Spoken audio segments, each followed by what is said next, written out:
Olá, pessoal! Sejamos todos bem-vindos a mais um Episódios Diários, uma promoção da Comunhão Espírita, capitaneada aí pelos colegas Flaviana, Cláudia, Wagner, e eu tenho a oportunidade de trabalhar nesse processo e nesse projeto.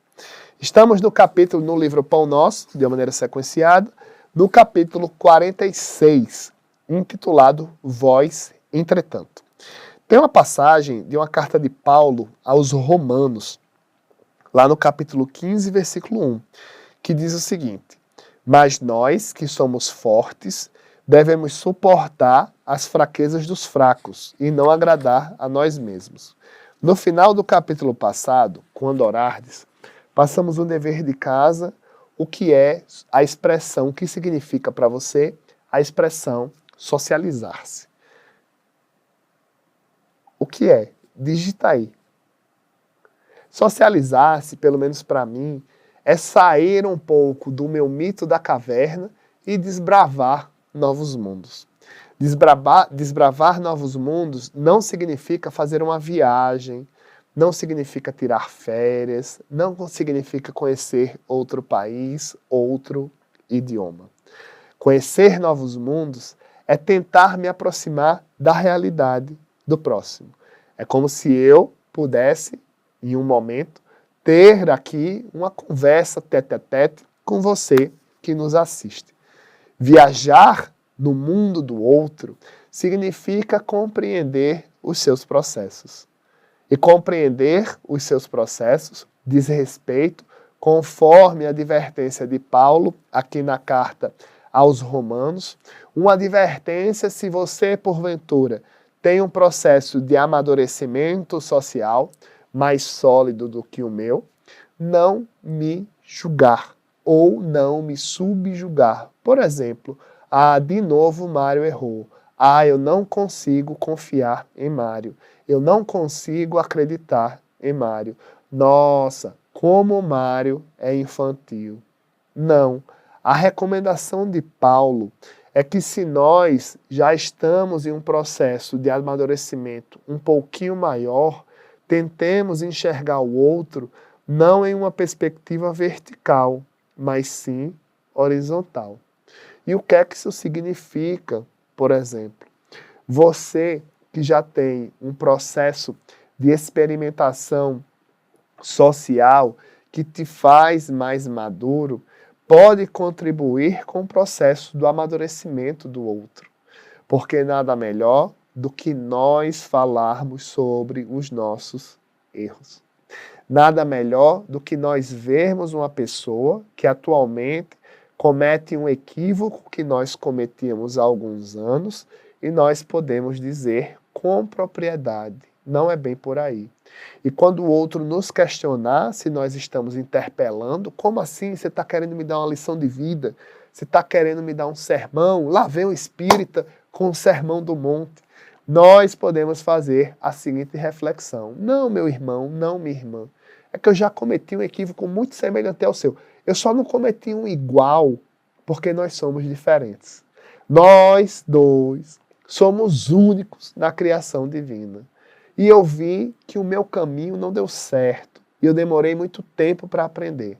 O que eu estou querendo te dizer é que você está na mesma rota do meu equívoco. E eu posso tentar te ajudar. Eu não quero te julgar. Eu quero te dizer que esse teu caminho vai te levar a uma rua sem saída. Você pode até ir pela sua liberdade de agir, liberdade de pensamento, liberdade de consciência e livre-arbítrio. Mas o final dessa rua é sem saída, você vai ter que voltar. O que é que Emmanuel fala aqui? Fala para nós termos humildade em relação ao outro, no sentido de criar uma teia de sororidade. Pesquisa aí, se porventura você ainda não saiba, o que é sororidade. Imaginemos uma sororidade ampla e genérica a todos nós. Vejamos o que Emmanuel vem escrever a respeito dessa advertência de Paulo, apóstolo. Com que objetivo adquire o homem a noção justa da confiança em Deus, para furtar-se à luta e viver aguardando o céu? Semelhante atitude não seria compreensível. O discípulo alcança a luz do conhecimento a fim de aplicá-la ao próprio caminho. Concedeu-lhe Jesus um traço do céu para que o desenvolva e estenda através da terra em que pisa. Receber o sagrado auxílio do Mestre e subtrair-se-lhe à oficina de redenção é testemunhar a ignorância extrema. Dar-se a Cristo é trabalhar pelo estabelecimento do seu reino. O estabelecimento do reino de Jesus significa propagarmos a sua obra. A obra de Jesus, conforme escreve João Evangelista, Deus é amor. Amor significa novas oportunidades. Amor significa novos horizontes. O que é amor para você? Escreve aí. Amor pode ser também uma perspectiva de regeneração do ser. Imaginemos nós, nos nossos processos de culpabilização, se eventualmente nós tenhamos, que erramos com o outro e o outro não quer mais saber da gente.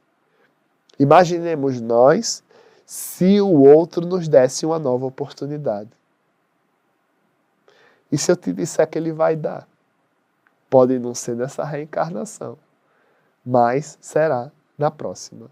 E até ele não der, nós teremos, pelos ciclos da vida, oportunidades de quebrarmos ciclos. Oportunidades de nos corrigirmos. Não nos preocupemos, por exemplo, se nós estamos num processo difícil de arrependimento em relação a convívio, de eventual subjugação, descrédito com que tratamos o outro.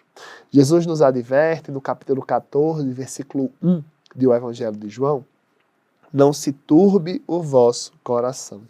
Há muitas moradas na casa do Pai.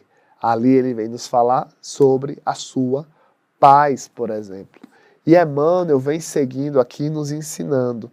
Os templos terrestres, por ausência de compreensão da verdade, permanecem repletos de almas paralíticas, que desertaram do serviço por anseio de bem-aventurança. Isso pode entender-se nas criaturas que ainda não adquiriram o necessário senso da realidade. Mas vós, os que já sois fortes no conhecimento, não deveis repousar na indiferença ante os impositivos sagrados de luz acesa, pela infinita bondade do Cristo em vosso mundo íntimo. Olha só que forte, né? Nossa! Vós, que já sois fortes no conhecimento, não deveis repousar na indiferença ante os impositivos sagrados da luz acesa. Se nós estamos em um processo de amadurecimento cristão, espírita, espiritual, social, profissional, e o outro ainda cai, tentemos oferecer o ensinamento do tempo. O ensinamento do tempo significa amadurecimento. E nós podemos colocar o outro em uma posição de subida de degrau. Não nós que eventualmente já estejamos num processo de amadurecimento, em um degrau acima, ficarmos esperando. Olha o dedinho.